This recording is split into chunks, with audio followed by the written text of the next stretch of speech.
BG 360 බිත්තර වියක ඉතින් ඔන්න අපේ ෂොප් එකට ඇවිල්ලා තින්නේ. ඉතින් ඕගලන්ට අපේ ෂොප් එකට ඇවිල්ලා ගන්නත් පුළුවන් නැත්නම් ඔන්ලයින් ඕඩර් කරලා ගෙදරටම ගෙන්න ගන්නත් පුළුවන්. BG 360 කීරි සම්බා මේ වී ප්‍රභේද ගැන කතා කරනවා නම් දින 105කින් විතර අස්වැන්න නෙලා ගන්න පුළුවන් ඕගලන්ට මාස 3මාර වී ප්‍රභේදයක් තමයි මේක.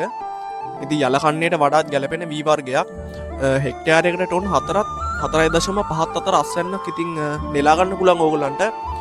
මේකේ විශේෂ ලක්ෂණ කියනවා නම් පත්‍ර කොපුව දම් පාටයි. පත්‍රවල දාරත් දම් පාටින් බලා ගන්න පුළුවන් අපිට. ඒ වගේ මේ වී ප්‍රභේදය හොඳට පදුරු දානවා. වී ඇටේ දිගටි කෙටි අඩ වටකුරුයි. සාමාන්‍යයෙන් කීරක් වගේ. ඒ නිසාමයි කීරිසම්ම කියලා නම හැදිලා තින්නේ මේකට. සහල්වල වර්ණය සුදු පාටයි. හොඳට පදුරු දාන වී වර්ගයක්. වී ඇටේ අග කළු පාට ඩොට් එකක් බලා ගන්න පුළුවන් අපිට. මේකේ ධාන්‍යවල ගුණාත්මක බව ඉතාමත් ඉහළයි.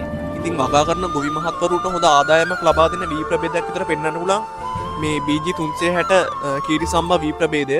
ඉතින් පහලින් පේන WhatsApp නම්බර් එකට WhatsApp message එකක් දාලා වුණත් ඔයගොල්ලන්ට අපෙන් වැඩිදුර විස්තර දැනගන්න පුළුවන් මේ වී සම්බන්ධව. නැත්නම් අපේ වෙබ්සයිට් එකට උනත් ගිහලා ඔයගොල්ලන්ට විස්තර දැනගන්න ඔන්ලයින් ඕඩර් කරන්න පුළුවන් ගෙදරටම.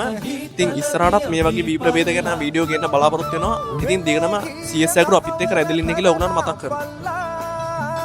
CS Agro සරුසාර වගාවක් අතමිට සරු හෙටක් ඔන්ලයින් ඇනුම් කිරීමට පිවිසන්න www.csagrolk.com